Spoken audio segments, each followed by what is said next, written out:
सिद्धे। ओम शुद्धात्मने नमः। नमो अरिहन्ताण। नमो सिद्धाणं। नमो आयर्याणं। नमो वज्रायाण। नमो लोहे सव्वसानम्। देखो, मैं 3 बातें आपको बताना चाहता हूँ, शायद आप जानते भी होंगे और नहीं जानते तो नया जानने को मिलेगा। ये आदि दीपक होता है।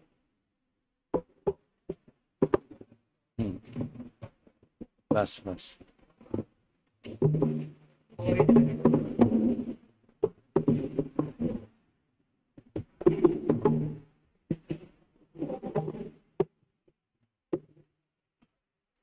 आदि दीपक होता है, वैसे मध्य दीपक और अंत दीपक होते हैं। ये बात आपको मालूम है कि आपको मालूमात करनी है। देखो, हम नमो अरिहंताणम कहते हैं और आखिर में क्या कहते हैं? नमो लोए सव्व साहुणम। तो ये सव्व साहुणम वो है अंत दीपक। ये लोए सव्व, ये जो शब्द है वो सब में लगेगा। नमो लोए सव्व अरिहंताणम, नमो लोए सव्व सिद्धाणम। लेकिन ये क्या है? अंत दीपक, यानी मान लो इतना बड़ा, इससे भी डबल हॉल होगा, तो उस वहाँ से आने वाला क्या करेगा? एक बटन दबाएगा तो यहाँ सबसे पीछे के बटन यानी बल्ब जलेगा। दूसरा कोई आता है, वो मिडिल वाला मध्य दीपक वो जलाएगा, और जो आखिर में आएगा वो आदि दीपक जलाएगा।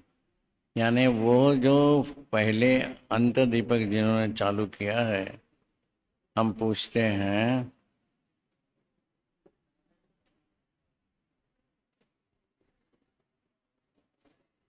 हम आपसे पूछते हैं, ये जो अरिहंत, नमो अरिहंताणम वगैरह हम बोलते हैं, तो उसमें नमो लोए सव्व साहुणम कहते हैं आखिर में, तो वो अंत दीपक है।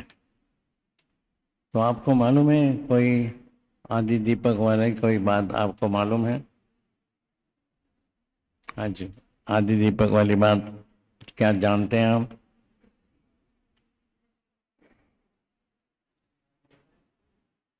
बोलो बोलो बोलो। आदि दीपक यानी कि जो शब्द या पद। आदि दीपक का उदाहरण चाहिए हमें। जैसे हमने अंत दीपक का दिखाया, आदि दीपक नहीं आते तो मध्य दीपक बताओ। अंत दीपक, अंत दीपक का तो नमोकार मंत्र के अंत में जो लोए सव्व सावणम के अंदर लोए सव्व है वो अंत दीपक है, क्योंकि हम वो आपको सब। आदि दीपक की बात पूछ रहे साहब, आपने हाथ उठाया।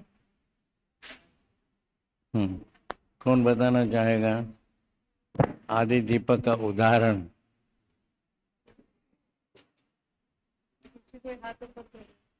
हम्म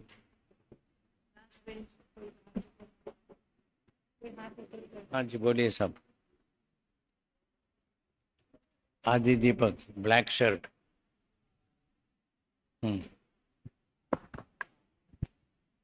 जो शुरुआत में शब्द हो वह सब में लगेगा। हमें उदाहरण चाहिए। जैसे जैसे हमने नमो लोहे सव्व जैसे साहुणम। नमो लोहे सभ्य साहुरम है, अगर वह लोहे सबसे आगे लगता तो वह सब में आता। उदाहरण कौन सा उसमें? उदाहरण जैसे अभी आपने लाइट का दिया, तो अगर वहां से भी लाइट जलाए तो सबसे पहले की लाइट जलेगी। वो तो हमने समझाने के लिए आपको बताया था, लेकिन मैं कहता हूँ ये नमोकार मंत्र जैसे हम बोलते हैं, उसमें नमो लोहे सव्व साहुणम। तो लोहे सव्व ये है अंत दीपक है। यानी हम ये नमो लोहे सव्व अरिहंताणम, यानी पहले में भी लगाएंगे, दूसरे में भी लगाएंगे और आखिर के 5वें में भी लगाएंगे। वैसे हम आदि दीपक का उदाहरण चाहते हैं। कौन बताना? हाँ बोलो सब। गुण स्थान में ले सकते हैं। जैसे कि चौथा गुण स्थान है अविरत सम्यक्त्व, तो ये इसको आदि दीपक के रूप में ले सकते हैं कि क्योंकि सम्यक्त्व बाकी के ऊपर सभी गुण स्थानों में है। आप बीच में से चालू कर रहे हैं ना सब चौथे गुण। अगर आप पहले गुण स्थान से कहते तो हम उसको आदि कह देते। आप अपने मन के हिसाब से आदि को चालू नहीं रखते हैं। देखो पहले के ज़माने में ऐसा था कि बहुत सारे लोग होते हैं, उनका नाम लिखना पड़ता है। तो श्रीमान, राजमान्य, राजेश्री पहले बोलते। श्रीमान आपका नाम जो भी होगा लिखे, फिर इनका नाम, फिर इनका नाम, फिर इनका नाम। तो पहले सबको श्रीमान, राजमान्य, राजेश्री नहीं कहेंगे, एक दफ़े लिख दिया, बाकी सबको अप्लाई होता है। दैट इज कॉल्ड आदि दीपक। और मध्य दीपक भी ऐसे ही होगा कि जो मध्य में किसी के नाम पे के सामने कुछ रखा हो तो मध्य दीपक हो सकता है। इस तरह से हमने ये 3 बातें देखी। अभी हम गुणस्थान के नाम देखने जा रहे हैं। पहले गुणस्थान की परिभाषा बेटा जानते तुम? नहीं जानते? एक मिनट आप नहीं जानते? क्यों आते फिर इधर? आप अगर सीखना नहीं चाहते, वो बताना चाहते हैं, बोलो बोलो बोलो, दे बेटा उसको। खाली बोलो गुणस्थान की परिभाषा। ठहरो बेटा, उनको बोलने दो, उनकी इच्छा है बोलने दो, क्योंकि जिन्होंने माइक ग्रहण किया है उसका अर्थ यही होता है कि वो बताना चाहते हैं, लेकिन शर्माते हैं, है ना? शर्मा मत, जो बोलेगा वो आगे बढ़ेगा। ऐसा हमारा हीरो कौन सा, शाहरुख खान बोल के, मैं बोलूंगा तो उसका इंप्रेशन है शाहरुख खान, अरे वाह। बोलो बेटा, आप बोलोगे तो बढ़ोगे। किसमें? पढ़ाई में। चुपचाप बैठेंगे तो अपनी, देखो आपकी गलती आप स्वयं सुधार सकते हैं। ये बात अपने आगम के आधार से बताए रहे ना हमने। तो बोलो बोलो, गलती करो तुम, चिंता मत करो।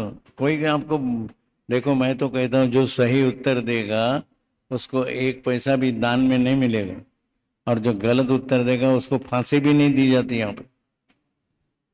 तो आप गलत बोलो। हाँ जी बोलो साहब। भाई साहब, सेकंड नंबर आपने हाथ उठाया ना, गुणस्थान आपने, पीछे आपके पीछे, हाँ बोलो बोलो बोलो, माइक देना साहब उनको।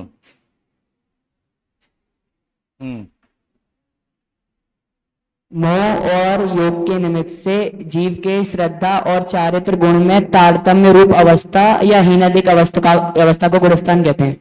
बहुत सुंदर आपने बताया, तारतम्य रूप अवस्था को गुणस्थान कहते हैं। तो किसकी तारतम्य रूप अवस्था? तो कहते हैं श्रद्धा और चारित्र गुण। ये कौन से द्रव्य के श्रद्धा और चारित्र गुण होगा? तो कहते हैं जीव द्रव्य। इसका अर्थ क्या होता है? ये जो गुणस्थान होते हैं वो कौन से द्रव्य में होंगे भाई साहब? जीव द्रव्य में, है ना? तो इसको हम इन्फरेंस कहते हैं। वो निकालना अपना क्यों है? हर बात वहाँ पर दिखी नहीं है, हम तो जान सकते हैं ना। और जिसने जिसने यहाँ भेजा, साथ में लाया है खेल कूद में, वो बॉल को ठोकते ठोकते अपना दिमाग उधर छोड़ के आए। आई एम सॉरी, इसके दिमाग में कुछ नहीं जाने वाला। क्यों साहब? कभी भी आते वक्त दिमाग लेके आना यहाँ पर। आज तो ठीक है, समझ गए। कल से मैं आपको प्रश्न, क्या नाम है तुम्हारा? सम्यक। अरे यार, कभी प्राप्त करोगे ऐसे चुप बैठोगे तो? ये हमारा दूसरा सम्यक किधर गया? इधर है। यहाँ आपने बताया 3 जने हैं सम्यक, तीसरा कौन है? कौन है? अच्छा, बहुत अच्छा बहुत अच्छा, आपसे मिलकर खुशी हुई। और समकित तो एक ही है, पर बाकी सब सम्यक है। अच्छा, देखो हम क्या देख रहे हैं कि जहाँ जहाँ तारतम्य रूप अवस्था, ये अवस्था जो होती है वो किस में होती है? द्रव्य में होती है, गुण में होती है, या अन्यत्र होती है?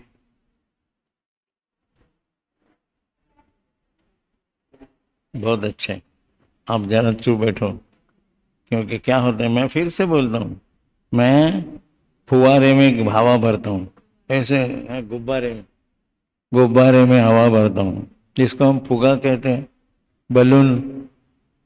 तो इसमें बीच में आप आके टाँचने लगाते हैं तो क्या होता है, फुवारा फूट जाता है। मेहरबानी करके हमारे ऊपर एहसान करना। आप बहुत होशियार हो, आपके उम्र के हिसाब से आप जानते भी अच्छी तरह से हो, लेकिन प्लीज मेहरबानी करके चुप रहना। जिसको पूछा जाए, क्योंकि हमने पहले दिन बताया था, जिसको पूछा जाए और जितना पूछा जाए वही बोले, नहीं तो आप 11 अंग और 9 पूर्व की बातें बताने चालू करेंगे तो मैं बोलूंगा कब? मैंने तो पहले दिन बताया था, है ना? आप अच्छी बात कर रहे हैं, लेकिन ये गलती हो रही है।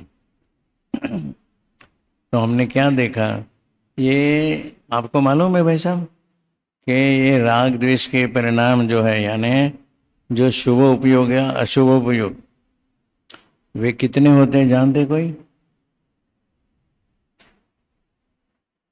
आप शुभ शुभ या अशुभ उपयोग करते हो कि नहीं? कितने होते हैं?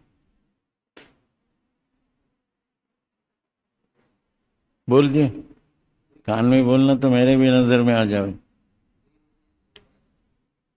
आप बोलना चाहते हैं, बोलो बोलो। हम्म। हमारे पुराने आर्जव और अभी 11वां तीर्थंकर श्रेयांशनाथ, बोलो। 2 ही होते हैं, शुभ और अशुभ। कितने प्रकार के शुभ भाव होते हैं, कितने प्रकार के अशुभ भाव होते हैं, कितने प्रकार के शुद्ध भाव होते हैं? ये हमें प्रश्न एक 3 को एक ही एप्लीकेबल होगा। असंख्यात। नहीं, असंख्यात का प्रमाण बता। आपने अनंत बोले ना, मैं आपसे पूछ रहा हूँ। असंख्यात नहीं, आपने बोला था अनंत। नहीं असंख्यात।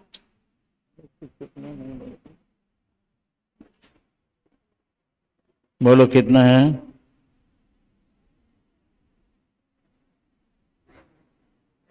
असंख्यात। असंख्यात। मैं कहता हूँ लोक का प्रमाण असंख्यात है क्या असंख्यात लोक प्रमाण है?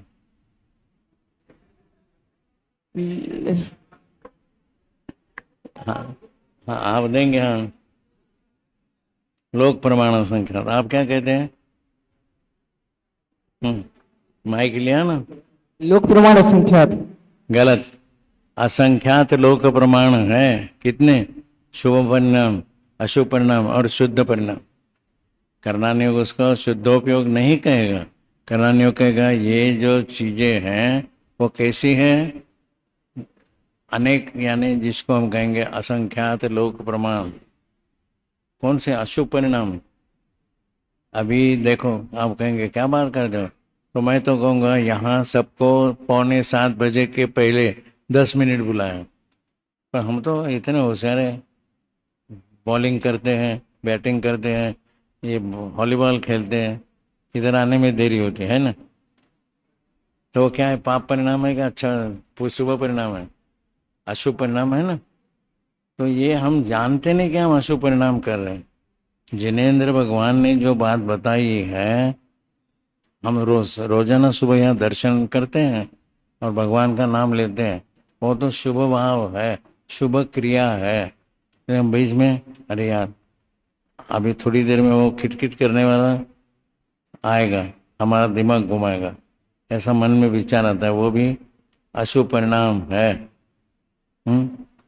हम पूजा करते हैं, क्या बोलते हैं आप लोग, बीच बीच में कुछ अपना, अरे आज हमारा 3 नंबर के जो क्लास है उसका होमवर्क रह गया है, ऐसा भी मन में विचार आता है कि नहीं?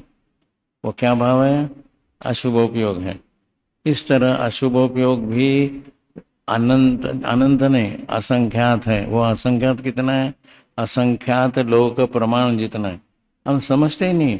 शुभ परिणाम भी उतने हैं और शुद्ध परिणाम भी उतने ही हैं। ये आपको शायद मालूम नहीं होगा। इन्होंने एक पंच परावर्तन नाम की पुस्तक लिखी, छोटी है, 750 पेजेस की, और ये समय साइज की है। उसमें उन्होंने बताया है शुभ परिणाम कितने होते हैं, अशुभ परिणाम कितने होते हैं। छोटी पुस्तक है भैया।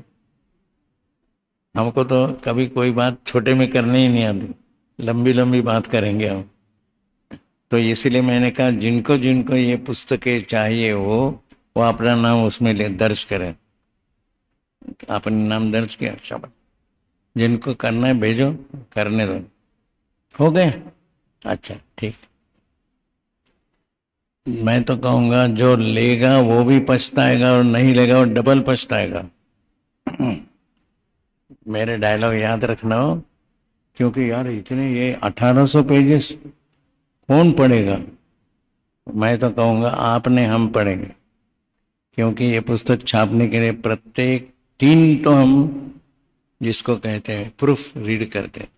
ये प्रत्येक प्रूफ 3 बार, मैं प्रत्येक बुक प्रूफ 3 बार, यानी 6 18 बार वो तपासते हैं। जब तो बहुत मिस्टेक भी निकलती है, गड़बड़ भी होती है, क्योंकि हम केवल ज्ञान लिखा है वहाँ क्या लिखा है? केवल ज्ञान, और हम पढ़ते हैं केवल ज्ञान। We are used to it, केवल ज्ञान केवल ज्ञान केवल, तो मिस्टेक रह जाती है। फिर भी हम सोचते हैं कि जितना मिनिमम गलतियां निकले वो बात अच्छी है।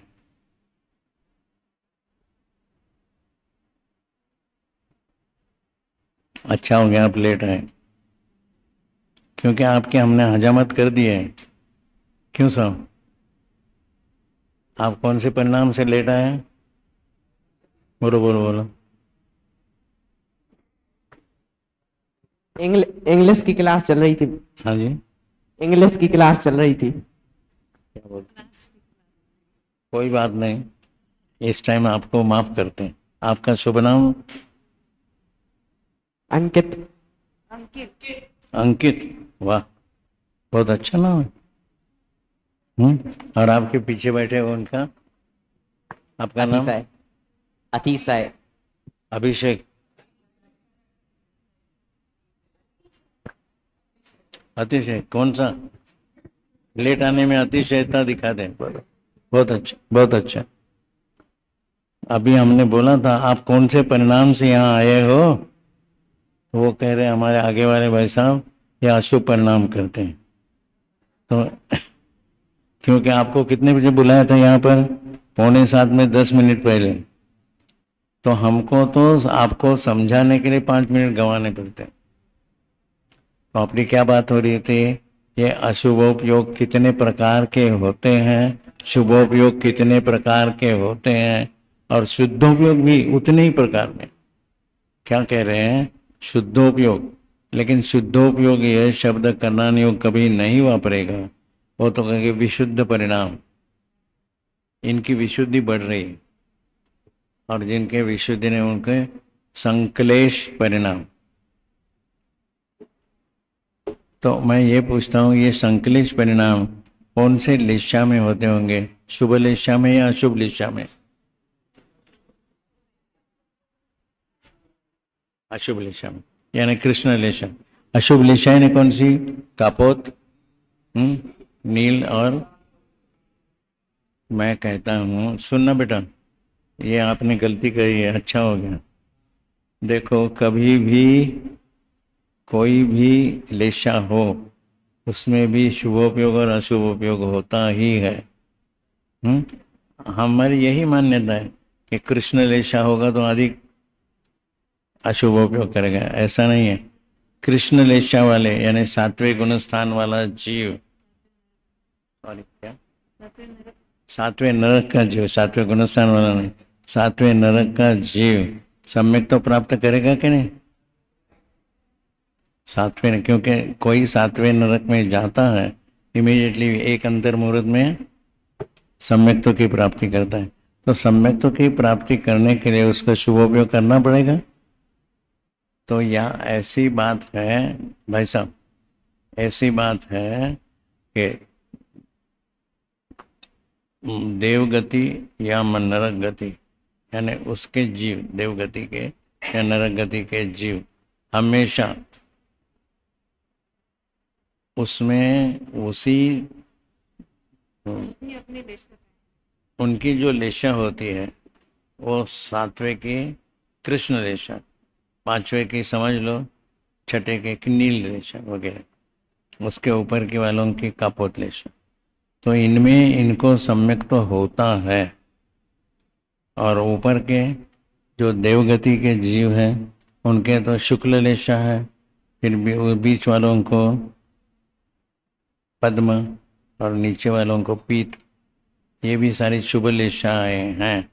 तो उनको भी, शुभ लेशा वालों को भी कहते हैं सम्यक तो होता है। और मनुष्य गति का जीव जो है या तिरंच गति का जीव है, ये तो हमेशा शुभ लेशा में ही सम्यक तो प्राप्त करेंगे। उनके अशुभ लेशा चलती हो तो उनको सम्यक तो नहीं होगा। कौन से गति के जीवों की बात कर रहे हो? कौन से गति की बात कर रहे हैं? मनुष्य और तिरंज। बहुत अच्छा है। मनुष्य और तिरंज गति के जीवों के हमेशा जो सम्यक तो होता है वह शुभ लेशा में ही होगा। तो हमने क्या देखा कि भाई ये तीनों जो प्रकार है, शुभ, अशुभ और शुद्ध, ये तो हम द्रव्यानुयोग की अपेक्षा से, क्योंकि हमको उसकी आदत है ना, हम सिर्फ ऐसा बोलेंगे वो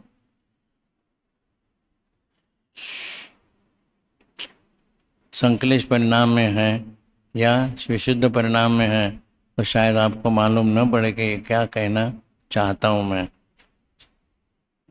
तो यहाँ तक तो हमने देखे। तो मुझे ये बताना है ये कितने प्रकार हैं, असंख्यात लोक प्रमाण। अभी उनको हमारे जो आचार्य जी हैं उन्होंने 14 गुण स्थानों में बांट दिया। 14 गुण स्थान का नाम कौन बतावे? आप बताएंगे आपके बजे में? हाँ, आप बताएंगे बेटा? क्यों नहीं? कौन से क्लास में बैठते हो? 8। बेटा आपकी जवाबदारी अच्छी है और आपकी जवाबदारी अधिक है, क्योंकि शास्त्री वाले तो बोलेंगे, उसमें क्या है। पर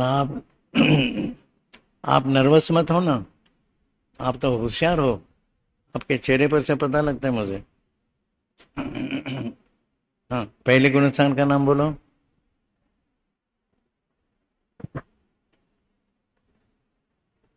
मिथ्या। देखो आता तो है लेकिन शर्माते हो ना, बिल्कुल मत शर्माना। जो बोलेगा वो आगे बढ़ेगा, ऐसा हमारा शाहरुख खान बोल के गया। क्या कहते दूसरे गुणस्थान का नाम? सदा सदा सम्यक साधन सम्यक। देखो हमने कल देखा था मिथ्यात्व, सम्यक्त्व, मिथ्यात्व, सम्यक्त्व, ऐसे पहले 4 गुणस्थान में ये बात। हाथ नीचे रखना सब प्लीज, हाथ नीचे रखना। अच्छा, आप बताना चाहते हैं दूसरे गुणस्थान का नाम क्या है? साधन,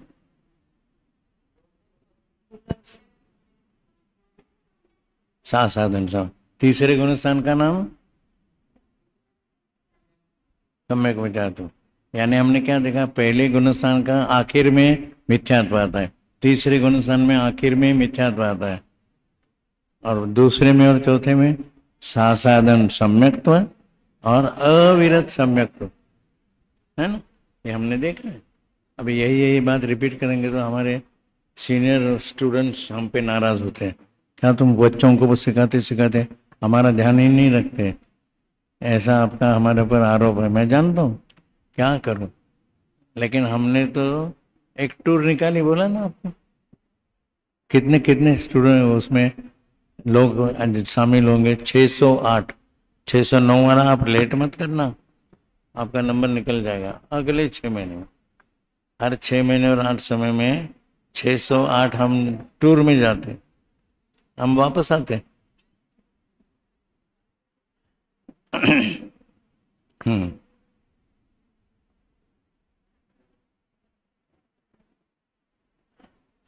तुम आप उसको इधर हटाओ, वो उधर हटाएंगे। मैं समझता हूँ बेचारा करे तो क्या करे। आर्जव ना। श्रेयांश आरम आगम आगम कितने अंगम है भैया यहाँ पर? 4 5 होने चाहिए ना। 5 परमागम है। अच्छा ये अच्छी बात है। आप अच्छे लोग हैं कि सब जानना चाहते हैं, सब आगे बढ़ना चाहते हैं, एक्सेप्ट फ्यू। क्यों फ्यू? जिनको उत्तर नहीं देने ना वो आगे वाले के पीछे छुप जाते हैं, है ना बेटा? तुम इनके पीछे छुपते हो ना। एक चश्मे वाला दूसरे चश्मे वाले के पीछे रुकता है नहीं। बहुत अच्छा। तो हम क्या देख रहे हैं, ये अनेक प्रकार के परिणाम होते हुए भी हमारे जो आचार्य है उन्होंने उनको 14 भागों में 14 प्रकारों में डिवाइड कर दिया। तो हम देखते हैं जो पहला जो है डिवीजन यानी विभाजन, हम देखते हैं ज्ञान की अपेक्षा से विभाजन करते हैं। तो ऐसा जैसा कोई वीतराग हो जाता है वैसा कोई ज्ञान से रहित होता होगा कि नहीं? भाई साहब हमने क्या पूछा? ध्यान नहीं है पुस्तक में। मैं पुस्तक से सिखाता ही नहीं। पुस्तक से सिखाना हो जब मैं बोलूँगा आप पुस्तक लेके बैठो करके। तो मैंने क्या कहा, जैसे क्रोध से रहित वीतरागी जीव हो सकता है वैसे ज्ञान से रहित अज्ञानी जीव हो सकेगा कि नहीं? बोलो बोलो बोलो। नहीं क्यों नहीं? हमको आप नहीं बोलते, बिल्कुल सही बात बता रहे, पर one should have a reasoning about it. हमें पता होना चाहिए कि क्यों नहीं बोलते ऐसे। राग रहित, लेशा रहित। ये लेशा रहित जीव कौन से होते हैं साहब? लेशा रहित जीव मैं आपसे पूछता हूँ। 14वां गुणस्थान मेरा, उसको क्या कहते हैं? अलेश्य। जिनके लेशा नहीं है, क्यों? उनके पास ना कषाय है ना योग है, ना, इसलिए वो अलेश्य कहते हैं। ये सारी बातें हमें मामूली लगती है वो हमें मालूम नहीं है। मालूम करने के हम आपको रिक्वेस्ट करते हैं। तो हमने क्या कहा कि ज्ञान सहित जीव तो मिलेंगे, ज्ञान रहित कितने जीव होंगे? एक भी नहीं। अच्छा तो मुझे ये कहना है निरावरण ज्ञान कितने प्रकार के होते हैं? निरावरण ज्ञान, हाँ जी बोलो। केवल ज्ञान। आप क्या कहते हैं? आप हाथ उठाए। चूलगिरी नहीं चाहिए मेरे को। चूलगिरी तो अभी तो यहाँ बोलो बेटा। केवल ज्ञान एक ही होता है। हम कहते हैं 2 होते हैं। देखो जिसके पास मति ज्ञान और शुद्ध ज्ञान है उसका शुद्ध ज्ञान का जो भेद है कौन सा? पर्याय ज्ञान। वो निरावरण ज्ञान है। उसको अगर आवरण आ जाए तो वह जीव ज्ञान से रहित हो जाए। लेकिन आज तक कोई भी जीव ज्ञान से रहित हुआ ही नहीं। क्यों नहीं हुआ? क्योंकि ज्ञान यह उसका स्वभाव है। किसका? जीव का। ज्ञान दर्शन कहते हैं। तो हम तो कहेंगे ज्ञान दर्शन उस जीव का स्वभाव है। तो निरावरण ज्ञान कितने? जो ये जो क्या कहते हैं हमने देखा पर्याय ज्ञान जो है, ये पर्याय ज्ञान किसको कहते हैं? गुरुदेव जी बहुत बार बोलते थे अक्षरना अनंतमा भागમાં જેટલો જ્ઞાનનો ઉઘાડ એને पर्याय ज्ञान के। उसमें अनंत अविभाग प्रतिच्छेद ऐड करो वो उसका दूसरा भाग, तीसरा, चौथा, यानी उसमें एक एक नहीं अनंत अविभाग प्रतिच्छेद उसमें ऐड करने से वो पर्याय समास ज्ञान। फिर पर्याय ज्ञान, पर्याय समास ज्ञान, अक्षर, अक्षर समास, पद, पद समास, ऐसे 20 भेद बताए उन्होंने। किसके है? शुद्ध ज्ञान के। तो उसमें से ये जो पर्याय ज्ञान होता है वो किसको होता है, ये मेरा प्रश्न है। आप जानते बेटा? कोई बात नहीं, आप आए हो, बहुत खुशी है हमें। ये सूक्ष्म लब्धि अपर्याप्त निगोदिया जीव, कौन सा? निगोदिया जीव, इनको पर्याय ज्ञान हो सकता है। यानी मिनिमम मोस्ट जघन्य में जघन्य ज्ञान उनके हो सकता है, और मैक्सिमम ज्ञान, उत्कृष्ट में उत्कृष्ट ज्ञान, उसका नाम क्या होगा? केवल ज्ञान। तो केवल ज्ञान कौन से जीव को होगा, कौन से गति के जीव को होगा? मनुष्य गति। और ये जघन्य ज्ञान, हाँ बेटा, कौन से गति के जीव को होगा? जोर से बोल। निगोद कौन सी गति का जीव है? तीर्यंश। वो एकेंद्रीय जीव है ना, तो वो एकेंद्रीय जीव जो है तीर्यंश गति का, उसके मिनिमम ज्ञान है, वो भी सूक्ष्म लब्धि अपर्याप्त। तो पर्याप्त और अपर्याप्त क्या होता है वो हम देखेंगे। ये आप में आएगा, इनको नहीं है।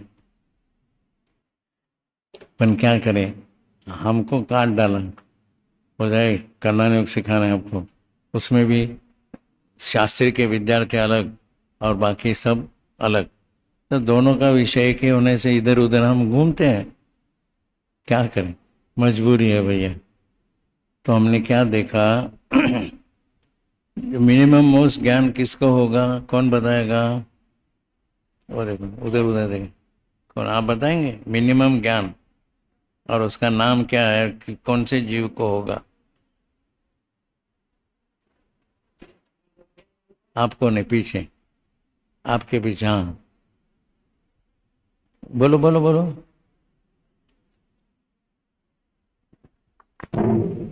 निगोदिया जीव। निगोदिया जीव। निगोदिया जीव। निगोदिया जीव कौन सा होना चाहिए? एक इंद्रिय। सूक्ष्म होना चाहिए या बादर? सूक्ष्म। वो कौन बताएगा? मैं? और पर्याप्त होना चाहिए, अपर्याप्त होना चाहिए?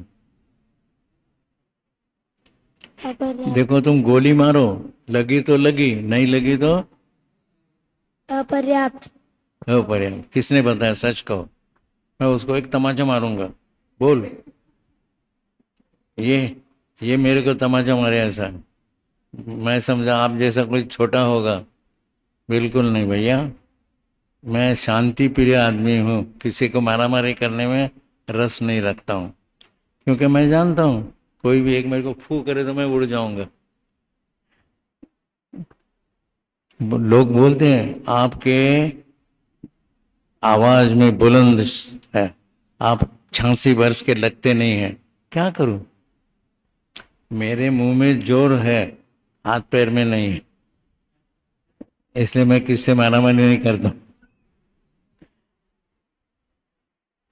तो अपनी क्या बात हो रही, ये जो 14 गुणस्थान हमने डिवाइड किए, वो जीव के शुभ परिणाम, अशुभ परिणाम, और अभी उसमें हम देखते हैं कि पहले से तीसरे गुणस्थान तक के जीवों में बढ़ती हुई या घटती हुई, जिसको हम कहेंगे विशुद्धि है, यानी वे संश्लेष परिणाम वाले अधिक है। कौन से गुणस्थान वाले? पहला, दूसरा और तीसरा। नाम कौन बताएगा? आप बताएंगे गुणस्थान के नाम, पहले 3 गुणस्थान के नाम। वो हमारे किधर गए?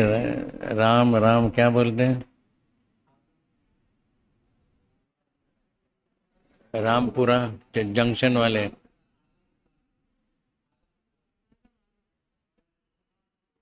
आगम है ना उनका नाम? हाँ, वो कहाँ गए? अरे हाथ तो, बाकी हाथ नीचे करो, उनको सिर्फ वो आगम को हाथ ऊपर उठाने दो। शाबाश, नहीं तुम आगम नहीं हो, जाने दो, कोई बात नहीं। हाथ नीचे, हाथ नीचे।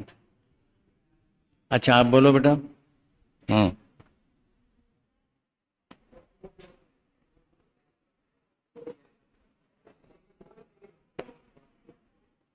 खड़े होके जोर से बोलना बेटा।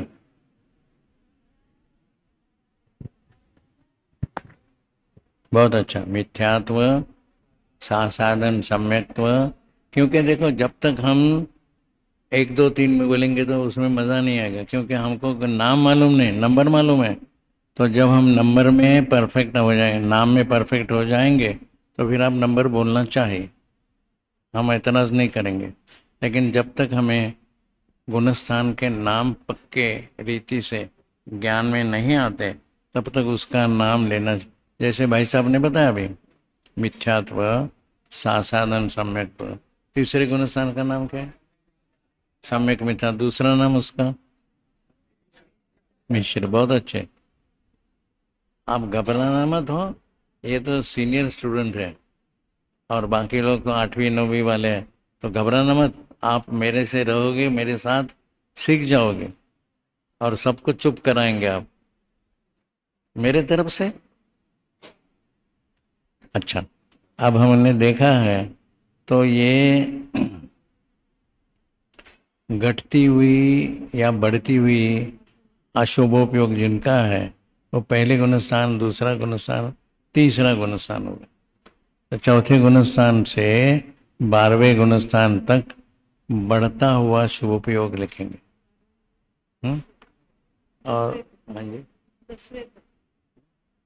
10वें तक आप कह रहे हैं 10वें तक, 10 के अंत तक।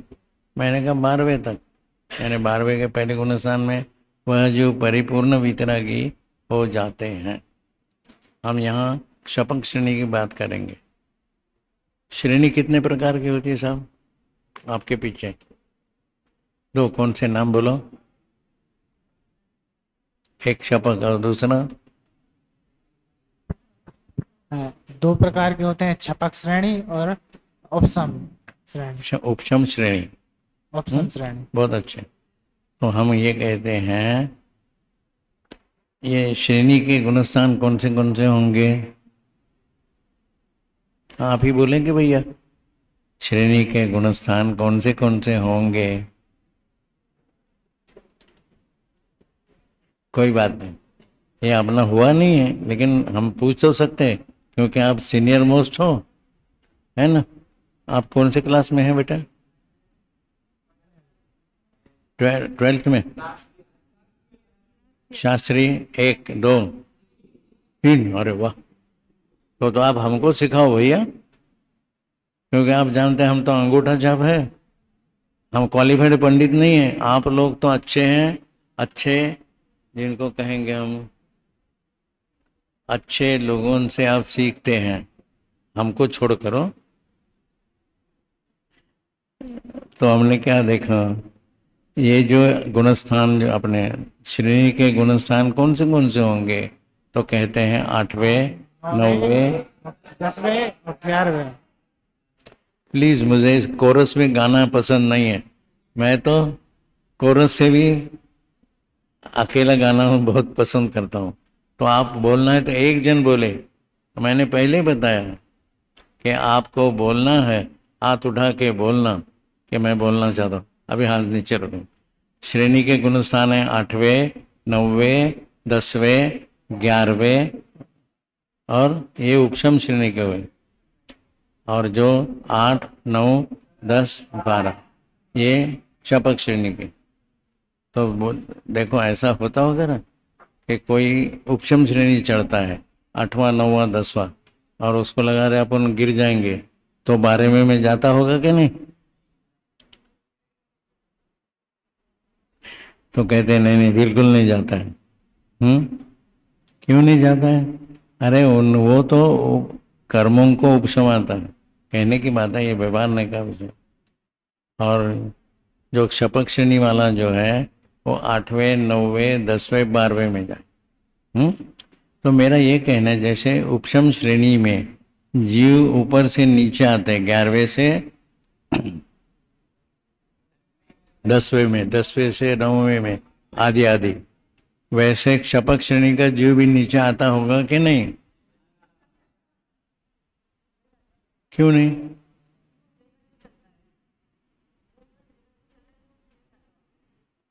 आपका कहना यह है उपचन श्रेणी में वो कर्मों को उपशमाता हुआ ऊपर चढ़ता है और क्षपक श्रेणी वाला उसको ठार करता है, यानी सब कर्मों को उड़ा देता है, खत्म कर देता है।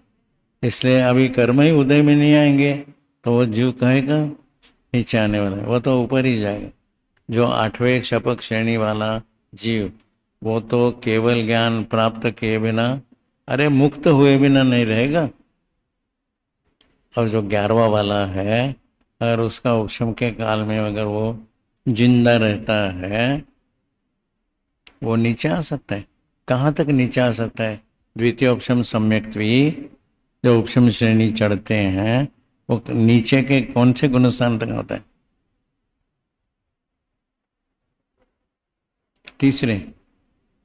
तीसरे ना? क्या ये सही कह रहे हैं श्रेयस जी? वो कह रहे हैं उपशम श्रेणी वाला जीव नीचे के तीसरे गुणस्थान में आता है, तो क्या उनकी बात सही है? नहीं सही है ना? द्वितीय ऑप्शन के साथ वही तो मैं कह रहा हूँ। जो द्वितीय उपशम सम्यक्त्वी है, कैसा है जीव? सम्यक्त्वी है। वह जीव नीचे नीचे नीचे कौन से गुणस्थान तक आएगा? तो भाई साहब ने बताया तीसरा, पहला। आप पहला, तो पहले में या तीसरे में जो आता है वो द्वितीय उपशम होगा। अरे उपशमित किया है तो उसने क्या किया कि वो चौथे तक आएगा, क्योंकि उसका पीरियड खत्म होता है तो फिर भले नहीं तीसरे दूसरे पहले में जाएगा। ये हमें देखना है ख्याल में। तो हमने क्या देखा कि ये जो द्वितीयोपशम सम्यक्त्वी जो जीव है वो नीचे समझ लो 11वें तक परिपूर्ण वितरागी हुआ जीव, उधर 11वें गुणस्थान में उसका मरण हो गया तो कहाँ जाएगा भैया?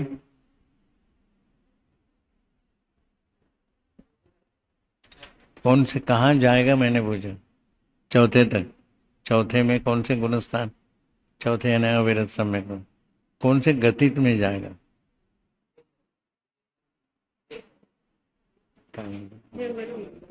आपने कहा देवगति। ये नियम है कि जो सम्यक दृष्टि सम्यक्त्व में मरण करता है तो निश्चित रूप से देवगति में चौथे गुणस्थान यानी जो परिपूर्ण वितरागी है उसके चारों ही कषाय चौकड़ी का अभाव हुआ है, ऐसा जीव चौथे गुणस्थान में आएगा। तो उसके कितने कषाय चौकड़ी का अभाव होगा?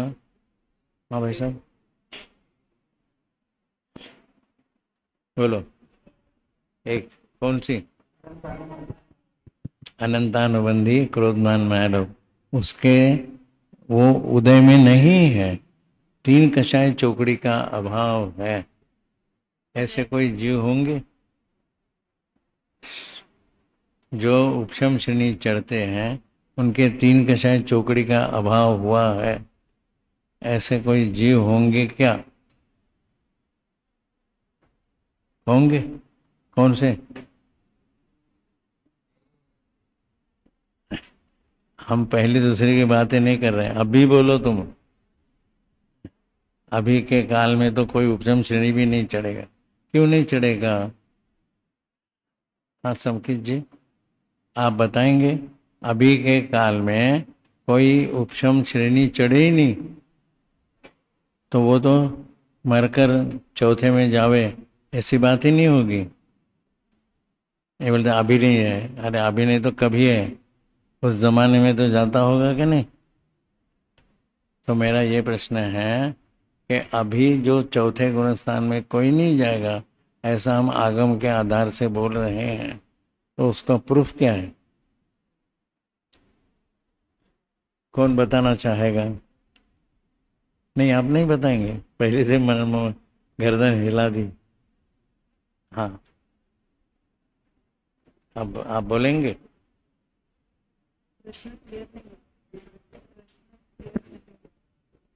मेरा ये प्रश्न है कि जो जीव उपशम श्रेणी चढ़ता है वो चौथे गुण स्थान में जाएगा मरकर, लेकिन अब इनका कहना आज के तारीख में कोई नहीं जा सकता है। क्यों? क्योंकि पुरुषार्थ कम है। क्योंकि पुरुषार्थ कम है, पुरुषार्थ कम है, मतलब कर नहीं पाते। पुरुषार्थ ये कौन से गुण की पर्याय है बेटा? क्योंकि आपने तो उत्तर सही दिया है आधा, पर उसका चारित्र की चारित्र गुण की पर्याय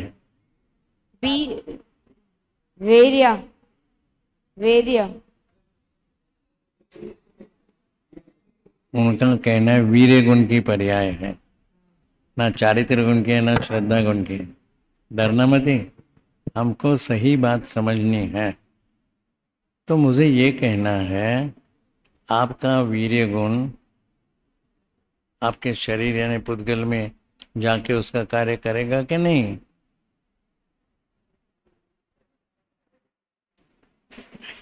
क्यों मिसलीड करते हो भाई?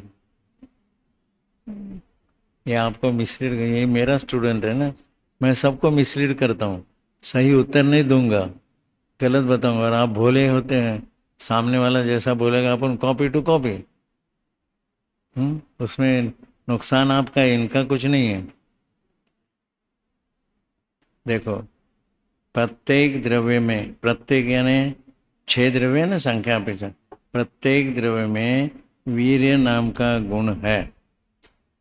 अरे क्या बात कर रहे हैं, हमने तो सीखा है जीव द्रव्य का विशेष गुण है और आप उसको प्रत्येक द्रव्य की बात कर रहे हैं। हाँ, जब हम समवाय देखते हैं तो 5 समवाय के नाम क्या क्या होते बेटा?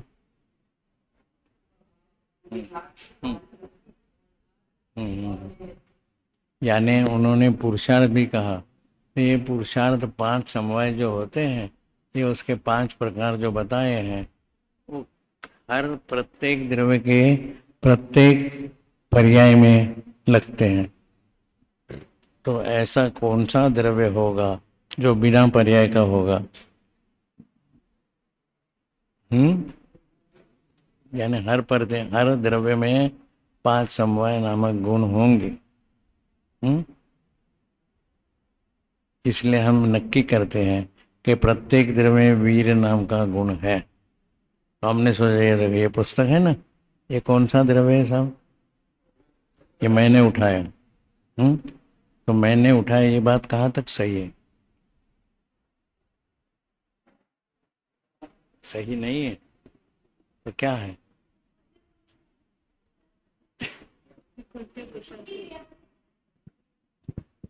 वो खुद की क्रियावती शक्ति से। बहुत अच्छे। ये जो पुस्तक यहाँ से यहाँ तक आई ना, अपनी अपनी क्रियावती शक्ति से आई। ये देखो, ये इतना छोटा बच्चा है, कितना फटाफट उत्तर देता है।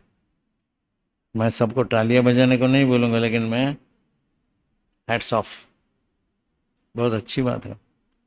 यानी कम से कम हमारे जो स्टूडेंट्स हैं उसमें एक ऐड हो गया। कौन से क्लास में हो बेटा? 8वीं में। बहुत अच्छा। देखो, इनके जैसे सबको होना है, 8वीं स्टैंडर्ड वाले को। आप कौन से क्लास में हो? आपके बगल में? हाँ, 10th। तो आपको तो आना चाहिए भैया। आपने नहीं सीखा है गुणस्थान? कैसे सीखा है? एक भी उत्तर नहीं दे रहे भैया। मैं कहूँगा आप मेरे साथ रहोगे तो बोलना सीखोगे। क्या करें? तो हमने क्या देखा?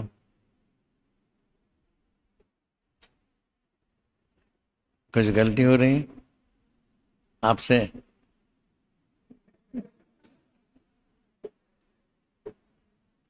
यानी वो आपस में बात कर रहे हैं, तो गलती है ना भैया। तो वो मेरे तरफ दिखता है, नहीं नहीं नहीं, नहीं आपकी गलती नहीं है, मेरी गलती है। अच्छा, तो हमने क्या देखा कि इन तीनों को हमने ग्रुप वाइज किया ना, तो ये जीव के परिणाम असंख्यात तो लोक प्रमाण है, उनको 14 में भाग उन्होंने डिवाइड किए।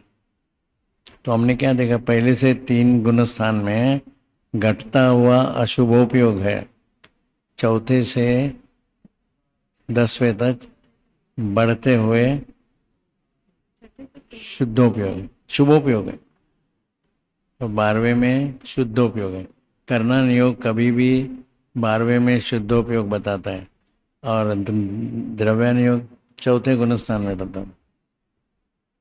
ये थोड़ा सा डिफरेंस है, लेकिन हमें एक्सेप्ट करना चाहिए। तो मेरा ये कहना है, ये सर्वज्ञ के गुणस्थान कौन से होंगे? हाँ जी, तन्मय जी। तन्मय आपका नाम है? बोलो बोलो। मैंने क्या पूछा? सर्वज्ञ। तुम उत्तर मत देना, मैं हूं ना। गुणस्थान अतीत है। गुणस्थान कौन से होंगे सर्वज्ञ के?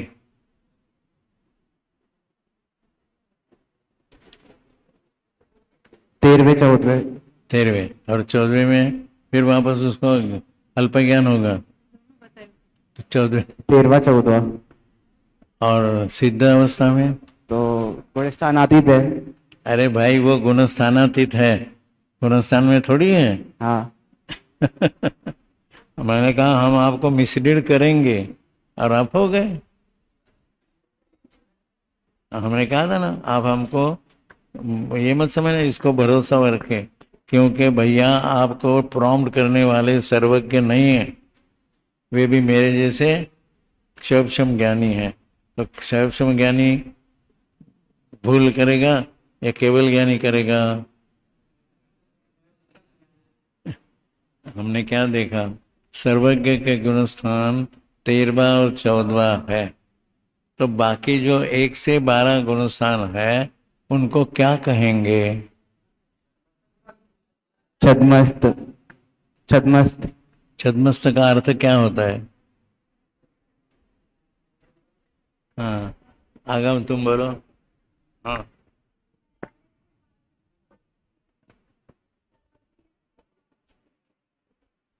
मैंने कहा उनका छद्मस्त कहेंगे हम। 4 तो ज्ञान के छद्मस्त तारीफ। का अर्थ क्या होता है? हाँ बोलो बेटा।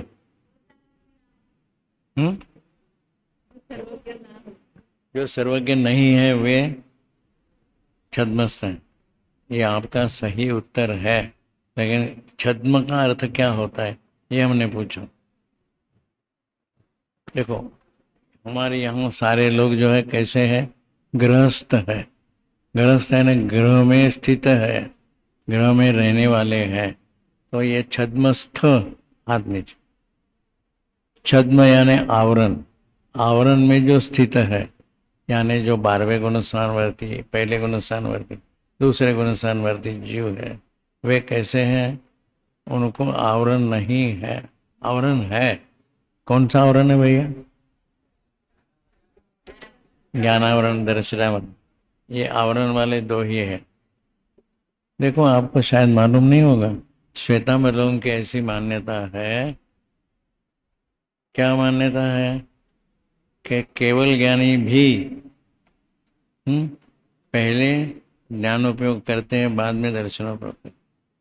ये बिल्कुल गलत है, और इस पर से हम नक्की कर सकते हैं कि जो छद्मस्त जीव है उनके ज्ञानोपयोग बाद में होता है, दर्शनोपयोग पहले होता है, यानी दर्शनोपयोग पूर्वक ज्ञानोपयोग होता है। अब हम वो भी छोड़ देते हैं, तो हमने क्या देखा, उनको हमने छद्मस्त कहा। छद्म यानी आवरण सहित, तो जिनके ज्ञानोपयोग है और दर्शनोपयोग है, लेकिन उसमें कैसा है? छद्म यानी आवरण है, क्योंकि आवरण नहीं होता तो 12वें गुणस्थान में केवल ज्ञान की प्राप्ति करते थे। लेकिन हमने पहले देखा था सर्वज्ञ किसको कहेंगे, तो आपने बताया जिनके सर्वज्ञ, सर्व बातों को जानते हैं। क्या क्या जानते हैं? सभी पदार्थों को।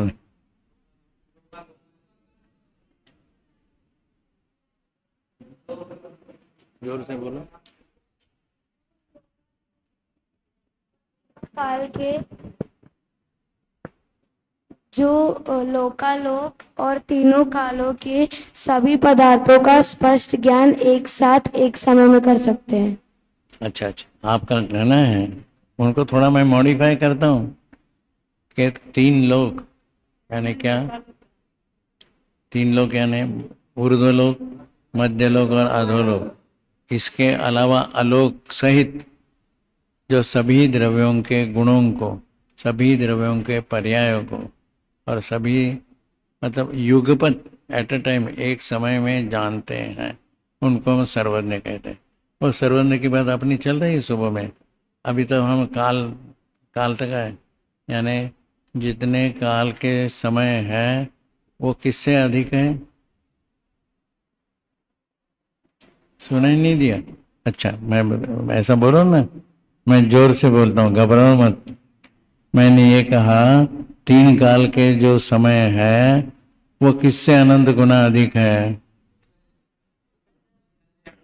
पुद्गल द्रव्य। और पुद्गल द्रव्य किससे अनंत गुना है? और जीव द्रव्य किससे अनंत गुना?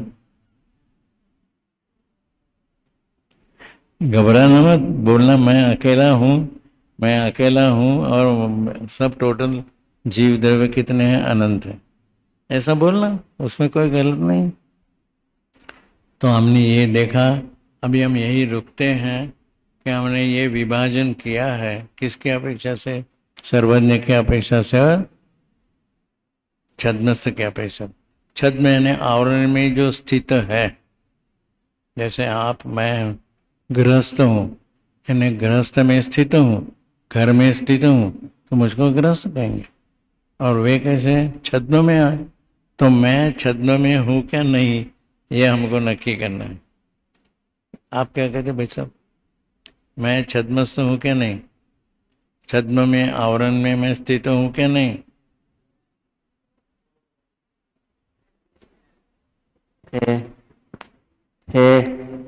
है। चलो अच्छा, अभी तो अपना समय हो गया है, कल सुबह अपनी बात होगी। तो मैं आगे का प्रश्न पूछूं आपसे, ये जो तीन काल के समय है उससे अनंत गुना अधिक क्या है? कोई बात नहीं, रात को एक दूसरे से पूछ के मेरे को कल सुबह बना। बोलो 2400 भगवान की जय।